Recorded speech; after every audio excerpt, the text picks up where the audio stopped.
3 disturbing true apartment horror stories.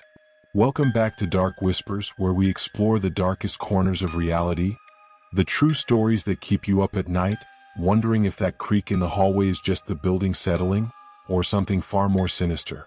Tonight, we're diving into 3 deeply disturbing apartment horror stories. These aren't tales of ghosts or demons.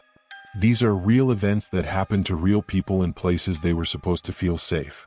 Because sometimes the most terrifying thing about an apartment isn't what might be lurking in the shadows. It's what's hiding behind the walls, above the ceiling, or right next door. In our first story, a young woman discovers that her landlord's routine inspections were anything but routine.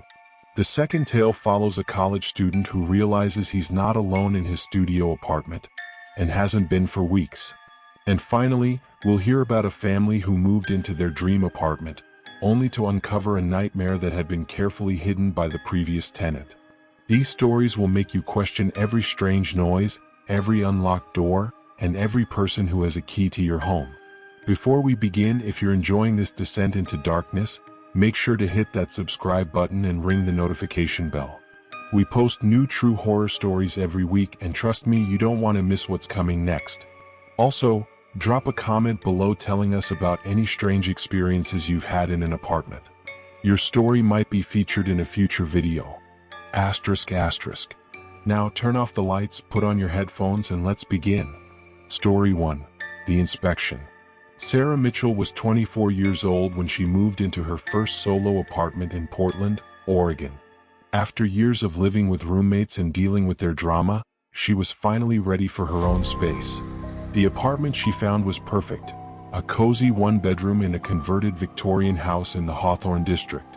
The rent was reasonable, the neighborhood was safe, and her landlord, Mr. Brennan, seemed like a sweet, grandfatherly type who'd owned the property for over 30 years. The building had been split into 4 units, and Sarah's was on the 2nd floor. Mr. Brennan lived in the unit below hers. He was in his late 60s, always wore a cardigan, and spoke in a soft, careful voice. During the showing, he'd explained that he preferred quiet, responsible tenants and that he occasionally needed to do inspections for maintenance purposes. Sarah signed the lease without hesitation. The first few months were blissful. Sarah decorated her space with thrift store finds and plants, settled into her remote work routine, and enjoyed the independence she'd craved for so long. Mr. Brennan was a model landlord, always quick to fix any issues and respectful of her privacy. He would text before coming by, usually to check the water heater or replace air filters. It was in her 4th month there that Sarah started noticing small things. Things that didn't quite add up. She'd come home from her weekly grocery run to find her bedroom door open, when she distinctly remembered closing it. Her closet light would be on when she knew she'd turned it off that morning. A few times, she found drawers in her dresser slightly ajar, the clothes inside disturbed, as if someone had been carefully searching through them. Sarah tried to rationalize it. Maybe she was being forgetful. Maybe she was stressed from work and not remembering her own actions. But deep down, a cold sense of dread was beginning to form in the pit of her stomach. Then came the day that changed everything. Sarah had left for work around 9 in the morning. It was a Wednesday and she had a full day of back-to-back video meetings scheduled. But by 11, her last meeting had been canceled, and she decided to head home early to enjoy the unexpected free time. As she climbed the stairs to her apartment, she heard something that made her freeze mid-step. Music, coming from inside her apartment. Not loud, but definitely audible through the door. It was classical music, something orchestral that she didn't recognize. Her heart began to pound. She lived alone. No one else had a key except Mr. Brennan. Sarah pulled out her phone, her finger hovering over 911, but then she hesitated. What if there was a reasonable explanation? What if Mr. Brennan was inside doing some kind of emergency repair and had turned on the radio? She didn't want to overreact. She slowly turned her key in the lock, pushing the door open as quietly as possible. The music grew louder. It was coming from her bedroom. Sarah's mouth went dry. She could see into her living room and kitchen. Everything looked normal. But her bedroom door was open, and she could see a light on inside. "Hello," she called out, her voice shaking. "Mr. Brennan?" The music stopped abruptly. For a moment there was only silence. Then she heard it, footsteps. Someone was in her bedroom and they were moving toward the door. Mr. Brennan appeared in the doorway. He was wearing the same cardigan he always wore, but something about his expression was different. He looked startled, caught off guard. But then, almost immediately, his face relaxed into that familiar, grandfatherly smile. "Oh, Sarah. I wasn't expecting you home so early," he said, his voice as gentle as always. "I was just doing a routine inspection, checking for water damage around your windows. We had that heavy rain last week, you know." Sarah's mind was racing. Water damage? The windows were in the living room, not the bedroom. And why was there music playing? I didn't get a text," she managed to say. "You usually text before coming in." Mr. Brennan's smile never wavered. "Oh, I did text. Must not have gone through. You know how phones can be sometimes. Everything looks good though. No damage." He walked past her toward the front door. "I'll let you get back to your day. Sorry for the intrusion." And then he was gone, leaving Sarah standing in her apartment, her heart still hammering in her chest. She immediately went to her bedroom. Everything looked normal at first glance. But then she noticed her laptop was angled differently on her desk than she'd left it. Her bedside drawer was slightly open. And when she opened her closet, she saw that her clothes had been pushed to one side, as if someone had been looking behind them. The music she'd heard had been coming from her phone, which she'd left on her nightstand. Someone had unlocked it and opened her music app. Sarah felt sick. She checked her phone's recent activity and saw that someone had indeed opened her music app at 10:47 a.m. But that wasn't all. Her photos had been accessed. Her emails. Her messages. Someone had been going through her phone. She spent the next hour searching her apartment for anything else out of place. That's when she found it, a small USB drive hidden behind her dresser, partially tucked under the baseboard. It wasn't hers. Sarah's hands trembled as she plugged it into her laptop. The drive contained hundreds of folders, each labeled with dates going back almost 2 years. Her stomach dropped as she opened the first one. Photos, videos, all of her. In her apartment. There were pictures of her sleeping. Videos of her getting dressed, filmed through what must have been a tiny camera. Footage of her working at her desk, cooking in her kitchen, sitting on her couch watching TV. Every intimate moment of her life had been recorded. But the most disturbing part? The dates went back to before she'd even moved in. She opened the earliest folders and found images of the previous tenant, a young woman she'd never met. There were hundreds of photos of her too, captured in the same invasive way. Sarah felt bile rise in her throat. This had been going on for years. Mr. Brennan had been doing this to multiple tenants. She immediately grabbed her keys and ran out of the apartment. She didn't go to the police station. She was too afraid to walk past Mr. Brennan's unit. Instead, she drove to a coffee shop and called 911 from there. The police took her report seriously. They obtained a search warrant for both her apartment and Mr. Brennan's unit. What they found was beyond anything Sarah could have imagined. Mr. Brennan had installed micro cameras throughout Sarah's apartment. In the bedroom ceiling light, inside the bathroom vent, even in the smoke detector. He'd been watching her every move. But that was just the beginning. His own apartment was like a shrine to his obsession. The walls were covered with printed photographs of Sarah and the previous tenants. He had detailed journals describing their daily routines, their habits, their visitors. He'd been recording everything for years, creating what the detective later described as an archive of surveillance. But the most chilling discovery was a hidden room behind a false wall in Mr. Brennan's bedroom. Inside, police found a collection of personal items that didn't belong to him. Clothing, jewelry, and other intimate objects that he'd clearly stolen from tenants over the years. There was even a wig styled exactly like Sarah's hair color and length, positioned on a mannequin head. The forensic team also found evidence that Mr. Brennan had been entering Sarah's apartment far more frequently than she'd ever known. Where patterns on her floorboards suggested he'd been coming in multiple times per week, sometimes late at night while she was sleeping. Mr. Brennan was arrested and charged with multiple felonies including burglary, stalking, and invasion of privacy. During the investigation, 2 other former tenants came forward with similar stories of feeling watched and finding their belongings disturbed. One woman reported that she'd actually caught Mr. Brennan standing in her bedroom doorway at 3 in the morning. He'd claimed he was checking for a gas leak, but she'd moved out the next day, too frightened to pursue it further. At trial, the prosecution argued that Mr. Brennan had been perfecting his system of surveillance for over a decade.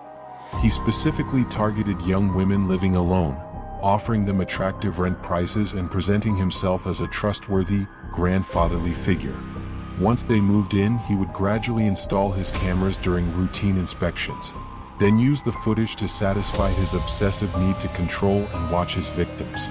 A psychiatrist testified that Mr. Brennan suffered from a severe voyeuristic disorder, but that he was fully aware his actions were wrong, evidenced by the elaborate measures he took to hide the cameras and cover his tracks. He was ultimately sentenced to 15 years in prison. Sarah never went back to that apartment. She hired movers to pack up her belongings while police were present, and she moved in with her sister across town. She had to undergo therapy for severe anxiety and PTSD. For months, she couldn't sleep, constantly feeling like she was being watched. She became obsessed with checking for hidden cameras wherever she went: hotels, friends' houses, even public bathrooms. The worst part, she later told a reporter, wasn't just knowing that her privacy had been violated so thoroughly. It was the realization that Mr. Brennan had seemed so normal, so kind. She trusted him completely. She'd smiled at him in the hallway, accepted his offers to fix things in her apartment, even baked him cookies once as a thank you for being such a good landlord. He was inside my home while I slept, Sarah said in her victim impact statement. He watched me during my most private moments. He knew everything about my life. And the entire time he was pretending to be someone trustworthy. How do you ever trust anyone again after that? How do you ever feel safe in your own home? To this day, Sarah lives with a partner and refuses to rent from private landlords. She sweeps every new space for hidden cameras and has sophisticated security systems installed wherever she lives. She keeps her blinds closed at all times and covers her laptop camera with tape. The Victorian house in Hawthorne was eventually sold. The new owners completely renovated it, but the building's dark history remains. Potential tenants who Google the address still find news articles about what happened there. Some units sit empty for months at a time because people are too unsettled to live there. And Sarah still has nightmares about that day. About coming home early. About the classical music playing in her empty apartment. About the moment Mr. Brennan appeared in her bedroom doorway, wearing that cardigan and that gentle smile, as if nothing in the world was wrong. Because in his mind, nothing was wrong. He'd been doing this for years and he perfected it. If Sarah hadn't come home early that day, if she hadn't found that USB drive, who knows how long it would have continued. The scariest part? According to the detective who worked the case, Mr. Brennan had owned 3 other rental properties throughout Portland over the years. All of them had been sold before Sarah's discovery. The tenants from those properties were never identified, and whatever recordings he made of them were never recovered. Somewhere out there, women who lived in those apartments have no idea that some of the most private moments of their lives were captured and kept by a man they trusted. And they never will. Story 2, The Roommate. Jason Webb thought he'd hit the jackpot when he found a studio apartment near the University of Michigan campus for just $600 a month.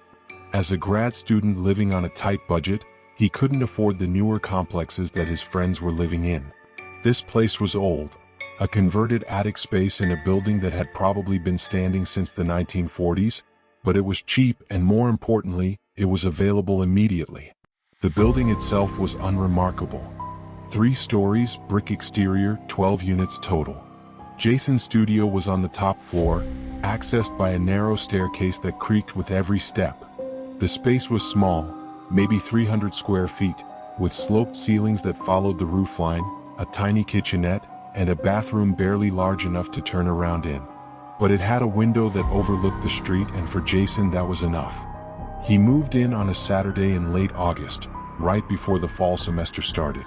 The landlord, a distracted woman named Mrs. Chin who managed the property from an office across town, handed him the keys and gave him a quick walkthrough that lasted maybe 5 minutes. She seemed eager to leave and reminded Jason that rent was due on the 1st of each month, no exceptions. The first week was fine. Jason unpacked his minimal belongings, set up his desk under the window, and fell into his routine of classes, studying, and the occasional night out with friends. The apartment was quiet, maybe a little too quiet, but he attributed that to being on the top floor, away from the street noise. It was during his second week that Jason started noticing the smell. It was faint at first, a musty, stale odor that he assumed was just the age of the building. Old places smelled weird, he figured. He bought some air fresheners and didn't think much of it. But the smell persisted, and it seemed to be stronger in certain areas of the apartment, particularly near the closet. Jason checked for mold, looked for dead mice, even called maintenance to inspect the vents. The maintenance guy poked around for 20 minutes and declared everything fine. Old buildings just smell like this sometimes, he said with a shrug. Especially attics. Try leaving the window open more. Jason did, but the smell didn't go away. If anything, it seemed to be getting worse. Then things started happening that he couldn't explain. He'd come home from class to find his bed unmade, when he distinctly remembered making it that morning. Food would disappear from his mini fridge, small things like a container of yogurt or a bag of grapes. His shampoo bottle seemed to be emptying faster than it should. At first, Jason thought he was just being forgetful or paranoid. Grad school was stressful and he wasn't sleeping well. Maybe he was imagining things. But then came the night he heard the coughing. It was around 2 in the morning. Jason had fallen asleep at his desk while working on a paper, his head resting on his folded arms. He woke suddenly to a sound that made his blood run cold. Someone was coughing. In his apartment. It was a wet, rattling cough that seemed to come from everywhere and nowhere at once. Jason sat up slowly, his heart pounding, and looked around the dark studio. Nothing. He was alone. He must have been dreaming, he told himself. Or maybe it was coming from another apartment and the sound was just traveling through the walls or vents. But he couldn't shake the feeling that the cough had been close. Too close. Jason barely slept the rest of that night. He kept the lights on and sat on his bed, watching the shadows in the corners of his room, listening for any sound that shouldn't be there. The next day, he mentioned it to his neighbor across the hall, an older graduate student named Marcus who'd lived in the building for 2 years. "You heard coughing?" Marcus asked, his expression odd. "Yeah, around 2 in the morning. It was probably from another apartment or something." Marcus looked uncomfortable. "Man, I don't want to freak you out, but the studio you're in? Someone died there last year." Jason felt his stomach drop. "What?" "Yeah, some older dude. I think he was like 50 or something. Lived alone. Nobody realized he was dead for almost 3 weeks. He had some kind of lung condition, always coughing. I heard the landlord say they had to do a total cleanup before they could rent it again." "Jesus," Jason muttered. "Mrs. Chin didn't mention that." "Yeah, well, legally she doesn't have to in Michigan unless you ask." "Shitty, right?" Jason returned to his apartment in a daze. A man had died in here, in this tiny space, and nobody had found him for 3 weeks. Suddenly, the smell made horrible sense. That night, Jason couldn't bring himself to sleep. He sat on his bed with his laptop, researching deaths in rental properties and trying to convince himself that there was nothing supernatural going on. People died in apartments all the time. It didn't mean anything. But around 1 in the morning, he heard it again. The coughing. This time, he knew he wasn't dreaming. He was wide awake, staring at his laptop screen when the sound started. It was the same wet, terrible cough, and it was coming from inside the apartment. More specifically, it was coming from the closet. Jason's entire body went rigid. He stared at the closet door, which was slightly ajar, showing only darkness inside. The coughing continued for maybe 30 seconds, then stopped as abruptly as it had started. Jason didn't move. He couldn't move. His mind was screaming at him to grab his keys and run, but his body wouldn't cooperate. And then he heard something even worse. Movement. Something shifting inside the closet. "Okay," Jason whispered to himself, his voice shaking. "Okay, this is real. Something is in there." He forced himself to stand up, his legs trembling. He grabbed the baseball bat he kept by his bed, a cheap aluminum one he bought at a thrift store, and slowly approached the closet. Every horror movie he'd ever seen told him this was a terrible idea. You don't approach the dark closet. You don't investigate the strange noise. You run. But this was his apartment. He paid rent here. He couldn't just leave. Jason reached the closet door and, with a burst of courage he didn't know he had, yanked it open while raising the bat. Nothing. The closet was empty. Just his hanging clothes and some boxes on the floor. He let out a shaky breath, feeling foolish. His mind was playing tricks on him. The stress, the lack of sleep, the story about the previous tenant, it was all combining to make him paranoid. Jason was about to close the closet when he noticed something odd. One of his boxes was sitting at a weird angle as if it had been moved. He knelt down to adjust it, and that's when he saw it. A hole. In the back wall of the closet. Hidden behind the boxes. It was roughly 2 feet in diameter, cut through the drywall, revealing darkness beyond. Jason's hands started shaking again. He pulled out his phone and turned on the flashlight, pointing it into the hole. The light revealed a narrow crawl space between the walls. And sitting in that crawl space, maybe 6 feet from the opening, was evidence that made Jason's blood turn to ice.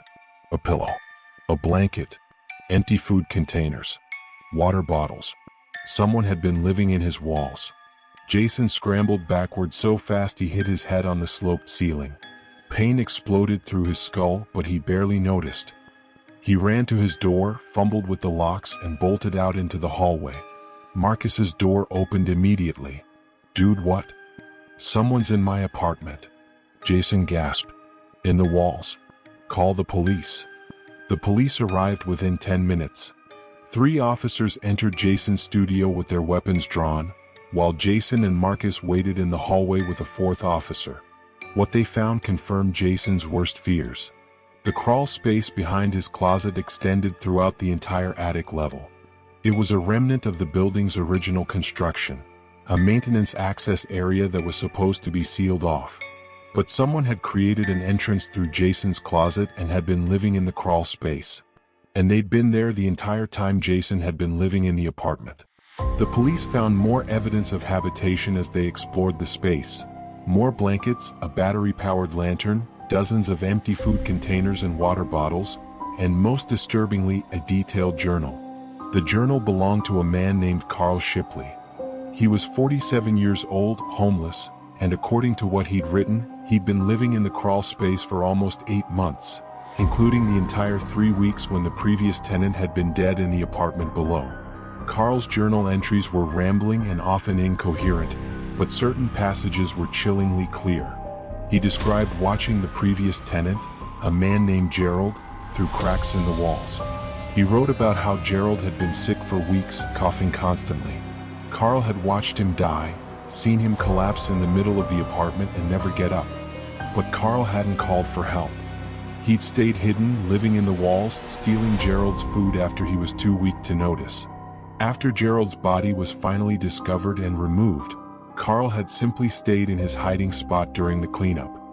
He'd waited out the renovation work, remaining perfectly silent during the day when workers were present. And when Jason moved in, Carl adapted. He learned Jason's schedule, took food when Jason was gone, and only moved around when he thought Jason was asleep or away. But Carl had been getting sick. His coughing was getting worse and he was having trouble staying quiet. The night Jason heard him coughing, Carl had been dealing with what might have been pneumonia or bronchitis. He'd been desperate enough to leave the crawl space at night to access Jason's bathroom and use his medicine cabinet. The police found Carl 3 blocks away, sheltering under a bridge. He'd fled when he heard Jason call out that night, squeezing back through the hole and escaping through an exterior vent before the police arrived. He was arrested and charged with trespassing and burglary. During his interrogation, he showed no remorse. In his mind, he'd simply found a warm place to sleep and had been careful not to bother anyone. He seemed genuinely confused about why everyone was so upset. "I was quiet," he kept saying. "I was so quiet." The building owner was horrified and immediately sealed off all crawl space access points. Mrs. Chen faced a lawsuit from Jason, who'd suffered severe emotional distress from the ordeal. The building itself underwent a complete inspection, and 2 other units were found to have similar access points that had fortunately not been exploited. Jason moved out immediately. His parents drove up from Ohio the next day and helped him pack. He never spent another night in that apartment. He also learned something disturbing from the police. Carl's journal contained entries that went back years. This wasn't the first building where he'd lived in the walls. He'd been doing this throughout various properties across Ann Arbor for at least 5 years, always finding old buildings with accessible crawl spaces, always choosing units occupied by single residents who kept predictable schedules. The police suspected he'd lived undetected in at least 4 other locations before Jason's apartment, but Carl refused to provide details about where he'd been. Those other tenants would never know that someone had been living mere feet away from them, watching them through cracks in the walls, eating their food, using their bathrooms while they slept. Jason had to undergo therapy for what his psychologist diagnosed as severe anxiety and paranoia. For months, he couldn't sleep without checking every closet, every vent, every possible hiding space. He became obsessed with knocking on walls to make sure they were solid. He still lives with roommates now, even though he can afford his own place, because the thought of being alone in an apartment terrifies him. People always worry about someone breaking into their apartment, Jason said in an interview with the campus newspaper. But nobody thinks about someone already being there, living in your walls, watching you, breathing the same air, learning everything about you while you have no idea they exist. The building where Jason lived still operates today. The sealed-off crawl spaces are checked regularly, and new tenants are informed about what happened. But the rent is now significantly cheaper than other comparable properties in the area, and some units remain perpetually vacant. And sometimes, late at night, current tenants report hearing strange sounds in the walls. Scratching, movement, coughing. But whenever maintenance investigates, they find nothing. Probably nothing. Story 3, The Previous Tenant. When the Davidson family found the apartment listing in downtown Seattle, they thought it was too good to be true. A spacious 3-bedroom in a historic building recently renovated with hardwood floors and a view of Elliott Bay, all for $2,000 a month, which was nearly $1,000 below market rate for the area. Tom and Linda Davidson had been searching for months, priced out of nearly every decent place in the city. With 2 young kids, Emma age 8 and Connor age 5, they needed space and they needed it fast. Their current lease was ending in 3 weeks. The property manager, a friendly woman named Stacy, explained the low price during the showing. The previous tenant had a long-term lease at below market rent, and we're honoring a similar rate for the next tenant to avoid a gap in occupancy. You're actually very lucky, we only listed this yesterday. Linda and Tom exchanged glances. Lucky indeed. The apartment was beautiful. The previous tenant had clearly taken excellent care of it. The walls were painted in tasteful neutrals, the kitchen was spotless, and the bedrooms were perfectly sized for their family. There was even a small balcony where they could have morning coffee. They signed the lease that afternoon. Move-in day was chaotic but exciting. The kids ran through the empty apartment, their voices echoing off the walls, already claiming their bedrooms. Tom and Linda directed the movers, slowly filling the space with their furniture and belongings. It was Linda who found the first message. She was unpacking boxes in Emma's bedroom when she noticed something written on the wall behind where the previous tenant's furniture must have been. The movers had pushed Emma's new dresser against that wall, but Linda had pulled it away slightly to plug in a nightlight. There, written in pencil in small, neat handwriting, was a message: "Don't trust the walls." Linda stared at it for a moment, puzzled. It was probably just graffiti from a previous tenant, or maybe even something from before the renovation. Kids wrote weird things sometimes.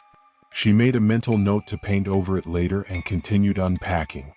That night, as they settled into their new home, everything felt perfect. The kids were excited about their new rooms. Tom had already mounted the TV in the living room, and Linda had managed to get the kitchen organized. They ordered pizza and ate it on the floor of the living room, the 4 of them surrounded by half-unpacked boxes, laughing and planning how they'd decorate. It was around 10 p.m. after they'd put the kids to bed that Linda remembered the message on the wall. "Hey, come look at this," she said to Tom, leading him into Emma's room. Emma was already asleep, curled up in her new bed. Linda pulled the dresser away from the wall and pointed. "Look, weird, right?" Tom squinted at the writing. Don't trust the walls. That is weird. Should we be concerned? Nah, Tom said, pushing the dresser back into place. Just some random thing. We'll paint over it this weekend. But Linda couldn't shake the uneasy feeling the message had given her. Don't trust the walls. What did that even mean? Over the next few days they found more messages. One was behind the toilet in the main bathroom, visible only if you got down on the floor and looked at the baseboard. They're listening. Another was inside the kitchen pantry, written on the back wall where the shelves hid it from view. Check the vents. And most disturbingly, there was one behind the washing machine in the small laundry closet. You're not alone here. Linda showed them all to Tom, her concern growing with each discovery. Okay, this is getting creepy, Tom admitted. Should we call the property manager? They did. Stacy arrived the next morning, looking concerned as Linda showed her the messages. I had no idea these were here, Stacy said, photographing each one with her phone. The apartment was cleaned and inspected after the previous tenant moved out. These must have been hidden behind furniture and appliances. I'm so sorry you're finding these. Do you know anything about the previous tenant? Linda asked. Why they left? Stacy hesitated. Not much. He was a single guy, lived here for about 3 years. Kept to himself, according to the building manager.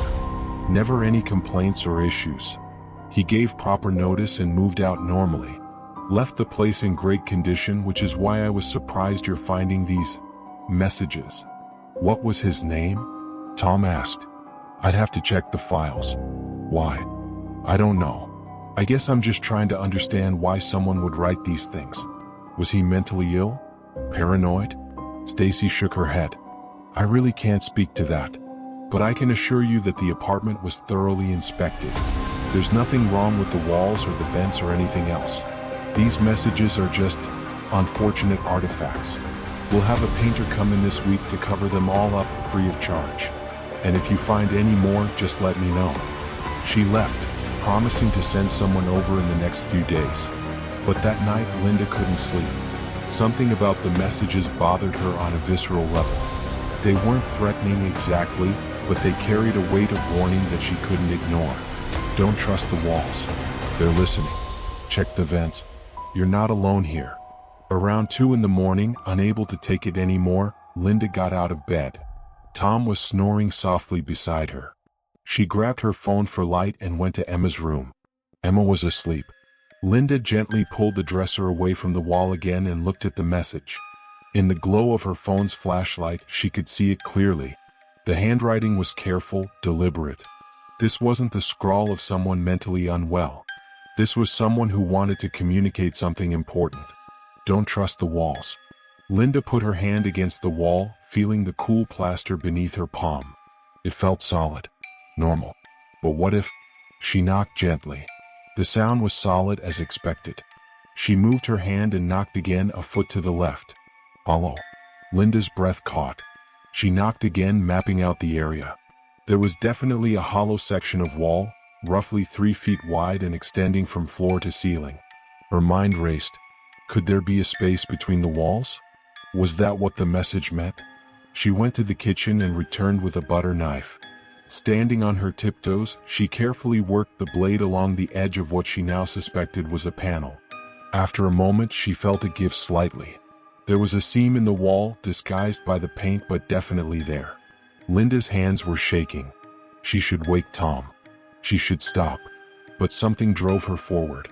She worked the knife along the entire edge of the panel, and finally, it came loose enough for her to get her fingers behind it.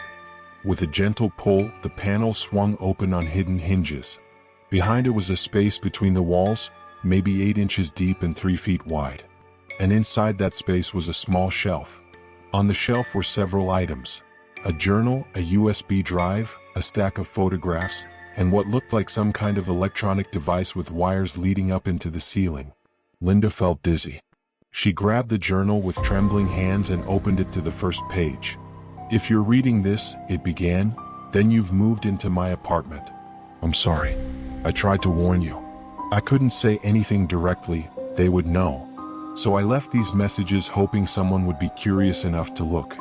My name is Marcus Chin, and I need you to understand what's happening in this building. Linda sank to the floor, her back against the wall, and continued reading by the light of her phone. Marcus's journal told a story that made her blood run cold. 3 years ago, Marcus had moved into this apartment at the same below-market rate that had seemed too good to be true. Like the Davidsons, he'd thought he was lucky. But within weeks of moving in, he'd started noticing strange things. Conversations he'd had in the apartment would be referenced by neighbors he barely knew. Private details about his life seemed to be common knowledge among other tenants. His mail would arrive already opened then resealed. And he kept finding small things moved or disturbed in his apartment when he returned home. Marcus had initially dismissed it as paranoia. But then he'd noticed the vents. They were larger than normal, and the airflow from them seemed strangely directional, almost like they were designed to capture sound rather than just circulate air. He'd started investigating and had found what he called a network of surveillance throughout the building. Hidden microphones in the vents. Cameras disguised as smoke detectors. And in his apartment specifically, there were multiple listening devices built into the walls during what he discovered was a very recent renovation.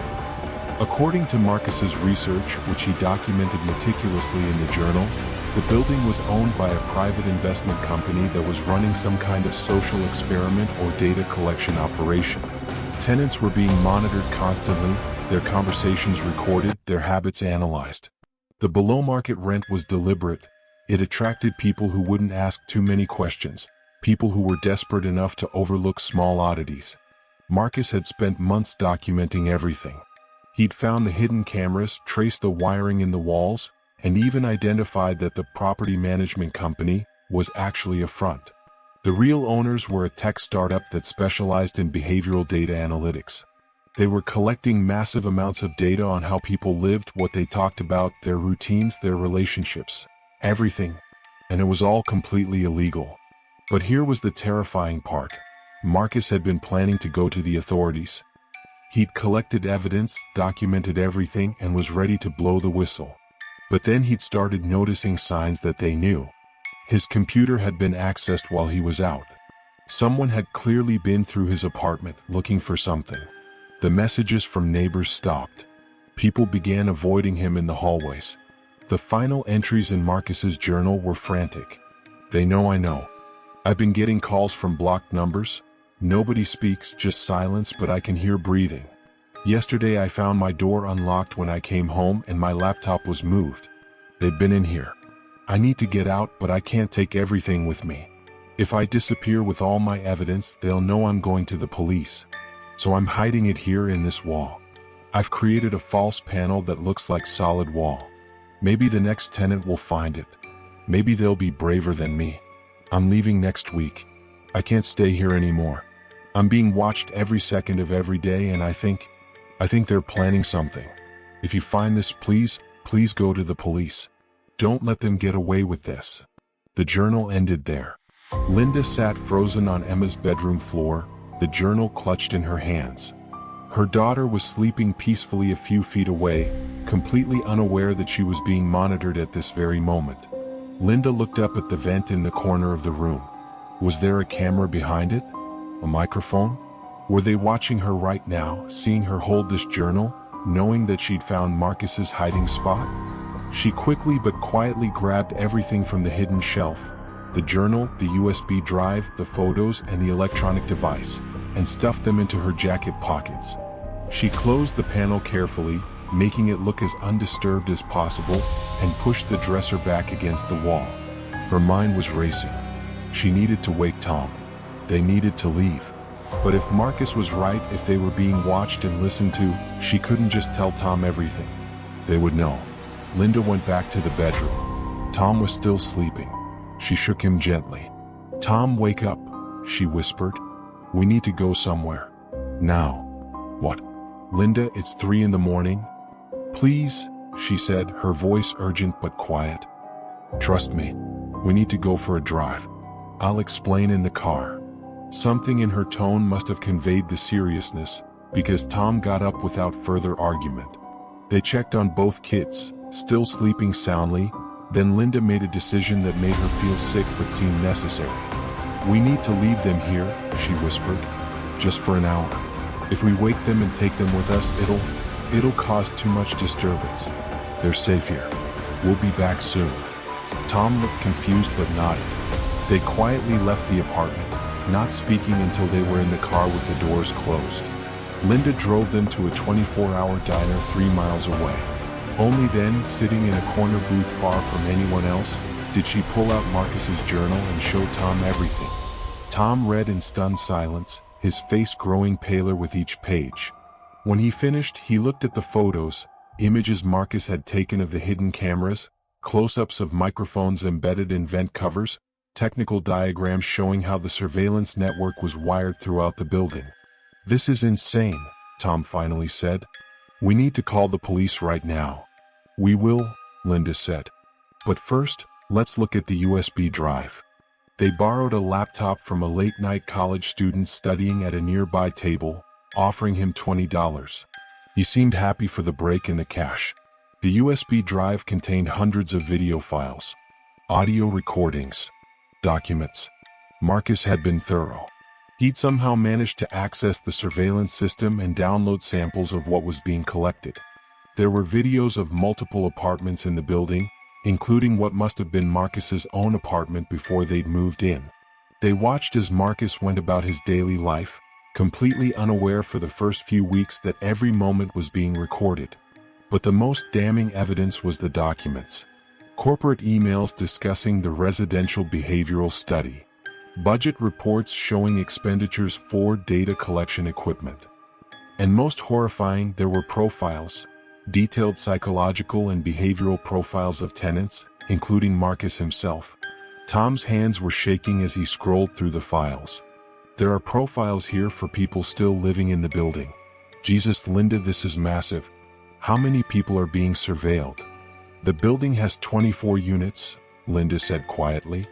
"According to Marcus's notes, at least 18 of them have surveillance equipment."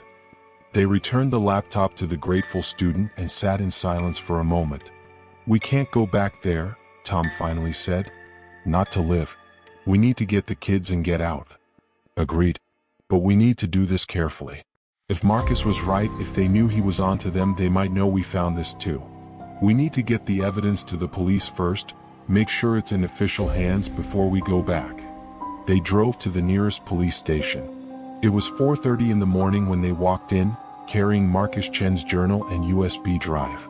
The desk sergeant initially seemed skeptical, two frantic parents claiming their apartment building was running illegal surveillance. But when Linda showed him the journal and they began playing the video files, his demeanor changed. Within 20 minutes, they were sitting with two detectives, going through everything Marcus had left behind. Detective Sarah Reeves, a woman in her 40s who specialized in technology crimes, was particularly interested in the corporate documents. "Do you recognize this company name?" she asked, pointing to the emails.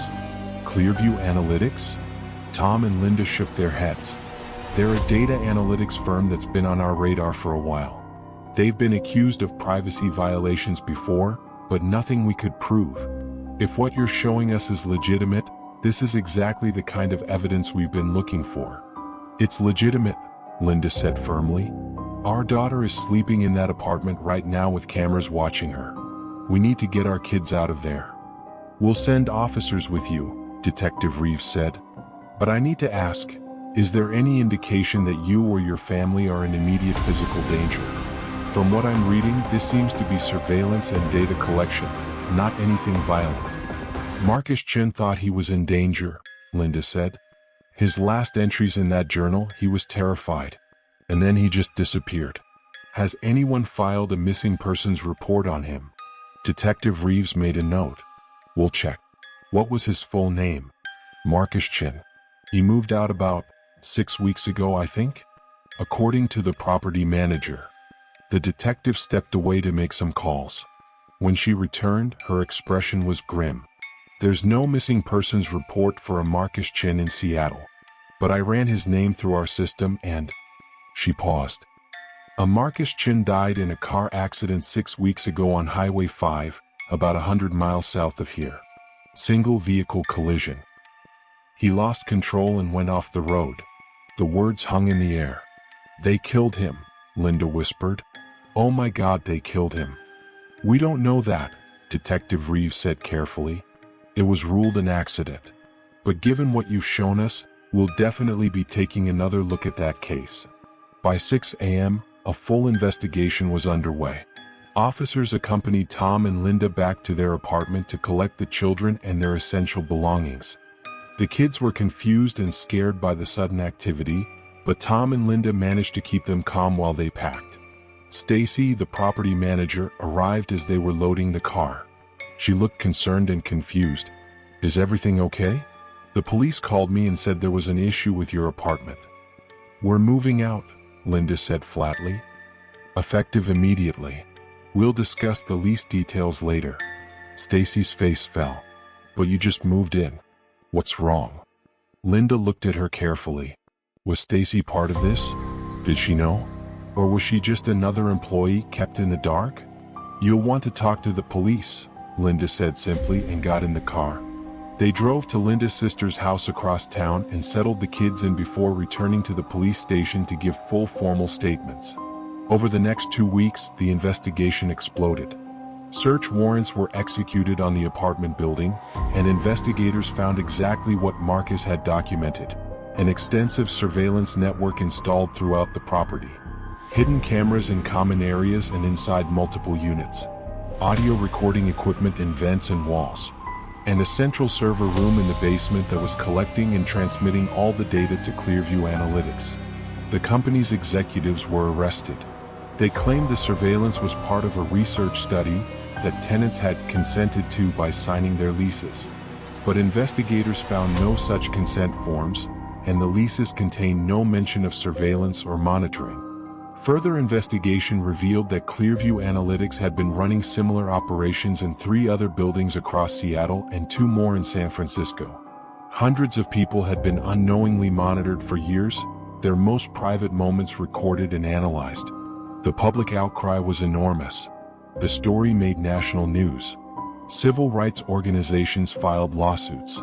Congress launched hearings on privacy violations by tech companies. And then there was Marcus Chin. The accident that killed him was reinvestigated. Forensic analysis of his car revealed that the brake line had been cut partially through, enough that it would eventually fail, but not obviously enough to be spotted in a casual inspection. The accident investigator who'd originally ruled it accidental had missed the signs of tampering. A mechanic who worked in Marcus's neighborhood came forward after seeing the news. He reported that Marcus had brought his car in 2 days before his death, complaining that the brakes felt spongy. The mechanic had looked but found nothing obviously wrong and told Marcus the brake fluid might just need topping off. Someone had sabotaged Marcus's car after that visit. Someone who knew he was about to expose them. 2 employees of Clearview Analytics were eventually charged with second-degree murder in connection with Marcus's death. They pleaded not guilty, and the case was still working its way through the courts as of Linda's last update. The Davidsons never went back to that apartment. They moved in with Linda's sister temporarily, then found a house in the suburbs. A place with no shared walls, no mysterious landlords, no vents that seemed to be listening. But the experience changed them permanently. Linda developed severe anxiety about privacy. She covers all cameras on her devices with tape. She refuses to use smart home technology. She checks hotel rooms for hidden cameras before unpacking. She's even started a blog about privacy rights and how to detect surveillance equipment, helping others protect themselves. Tom has nightmares about the 3 nights they spent in that apartment before finding Marcus's hiding spot. "Our kids were sleeping there," he told a reporter. "Someone was watching our children sleep, recording them, analyzing their behavior. And we had no idea. What kind of world do we live in where that's even possible?" Emma, now 9, doesn't remember much about the apartment. Her parents have chosen not to tell her the full story until she's older. But she refuses to sleep with her door closed anymore and insists on a night light that stays on all night. Connor, who's 6 now, sometimes asks about the apartment where we didn't stay very long. When asked what he remembers about it, he says it felt like someone was always watching. His parents never told him about the surveillance, but somehow, on some level, he'd sensed it. The building in downtown Seattle was eventually shut down. The company that owned it went bankrupt from the lawsuits.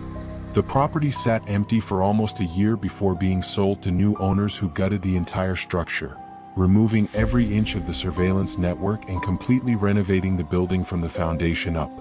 But the psychological damage to the former tenants couldn't be so easily removed.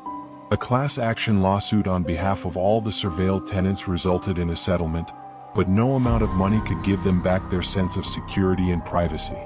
Many of them reported symptoms of PTSD, hypervigilance, anxiety, difficulty trusting others, obsessive checking for hidden cameras. One former tenant, a woman named Rachel who'd lived in the building for 2 years, spoke at the sentencing hearing for the Clearview Analytics executives. "You stole something from me that I can never get back," she said, her voice shaking with emotion. "You stole my sense of safety in my own home. You watched me at my most vulnerable, getting dressed, talking to my family, crying when I was sad, celebrating when I was happy. You analyzed me like I was a lab rat. You made money off my private life. And the worst part? I was paying you. My rent money funded my own surveillance. How do you come back from that?